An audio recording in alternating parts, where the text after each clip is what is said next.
कुछ लोग कांच के टुकड़े जैसे होते हैं, जैसे कि दुख और तकलीफ़ों के आ जाने पर घबरा जाते हैं और गर्म हो जाते हैं।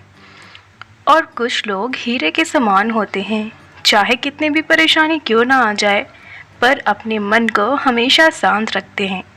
ये कहानी भी उन्हीं के बारे में है। एक दिन एक राजा का दरबार लगा हुआ था। सर्दी के दिन थे, इसलिए राजा का दरबार खुले में लगा हुआ था। राजा की सारी प्रजा सुबह की धूप में बैठी हुई थी। राजा के सिंहासन के सामने एक शाही मेज रखी हुई थी और उस पर कुछ कीमती चीज़ें भी रखी हुई थी। उस समय राजा के दरबार में एक व्यक्ति आया और उसने राजा से कहा कि मेरे पास 2 वस्तु हैं और मैं हर राजा के पास जाता हूँ और अपनी दोनों वस्तुओं को उनके सामने रखता हूँ, पर कोई भी उसे परख नहीं पाता है। मैं विजेता बनकर घूम रहा हूँ। अब मैं आपके राज्य में आया हूँ। राजा ने उसे थोड़ा और अपने करीब बुलाया और उससे पूछा कि वो 2 कौन सी वस्तुएं हैं। उस व्यक्ति ने वो दोनों वस्तुएं राजा के उस कीमती मेज पर रख दी। वो दोनों वस्तुएं दिखने में एक ही समान थीं। उनका आकार, रूप, रंग सब कुछ एक ही जैसा था। राजा ने देखकर कहा कि ये दोनों वस्तुएं तो एक समान हैं। तभी उस व्यक्ति ने कहा कि हाँ, देखने में ये दोनों एक ही समान हैं, पर वास्तव में ये दोनों बिल्कुल अलग हैं। इनमें से एक बहुमूल्य हीरा है और दूसरा कांच का टुकड़ा है, लेकिन दोनों देखने में एक ही जैसी लगती हैं। इसलिए आज तक इन्हें कोई परख नहीं पाया है। उस व्यक्ति ने राजा से कहा कि आप में से कोई मुझे ये बता दो कि इनमें से बहुमूल्य हीरा कौन सा है और कांच का कौन सा है, तो मैं हार मान लूँगा और मैं बहुमूल्य हीरा आपके राज्य की तिजोरी में जमा करवा दूँगा।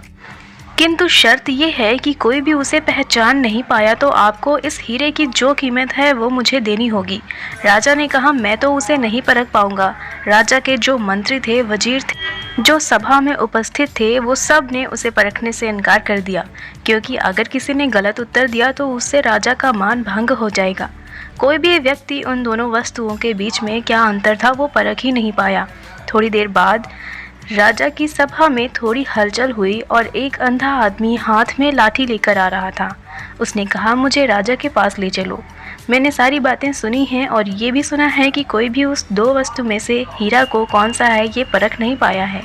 आप मुझे भी एक अवसर दीजिए। एक आदमी के सहारे वो अंधा आदमी राजा के पास पहुंचा। उस अंधे आदमी ने राजा से कहा कि मैं तो जन्म से अंधा हूं, पर फिर भी मैं एक मौका लेना चाहता हूं, जिससे मैं भी एक बार अपनी बुद्धि को परख सकूं।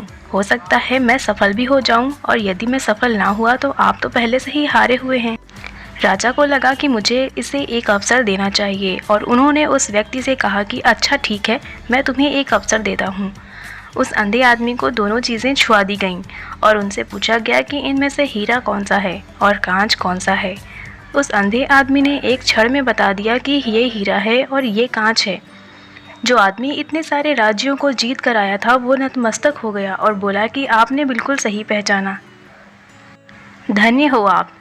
मैं ये हीरा आपके राज्य की तिजोरी में दे रहा हूँ। सब लोग बहुत खुश हो गए और जो आदमी आया था वो भी खुश हो गया कि आखिर कोई तो परखने वाला मिला। उस आदमी ने, राजा ने और सभा में हाजिर सभी व्यक्ति ने उस अंधे आदमी से पूछा कि आखिर तुमने कैसे पता किया कि हीरा कौन सा है और कांच कौन सा है। उस अंधे आदमी ने कहा कि सीधी सी बात है, हम लोग सब धूप में बैठे हुए हैं। मैंने दोनों को छुआ, जो ठंडा था वो हीरा था और जो गर्म हो गया था वो कांच था। दोस्तों, ये कहानी हमारी ज़िंदगी से जुड़ी हुई है। हमारी ज़िंदगी में भी दुख, तकलीफ़ और परेशानियाँ आती रहती हैं, लेकिन उन सारी तकलीफ़ों और परेशानियों में भी जो इंसान ठंडा रहता है, जो इंसान खुश रहता है, वो इंसान हीरे के समान होता है। लेकिन जो इंसान दुखों के आ जाने पर घबरा जाता है, बहुत ज़्यादा खुद दुखी हो जाता है और टूट जाता है, गर्म हो जाता है, वो इंसान कांच के समान होता है। अगर आप ये चाहते हो कि आपकी कीमत हीरे के समान हो, तो दुख और तकलीफ़ों के आने पर कांच के टुकड़े के समान कभी भी गर्म मत होना, बल्कि हीरे के समान आप हमेशा शीतल रहना।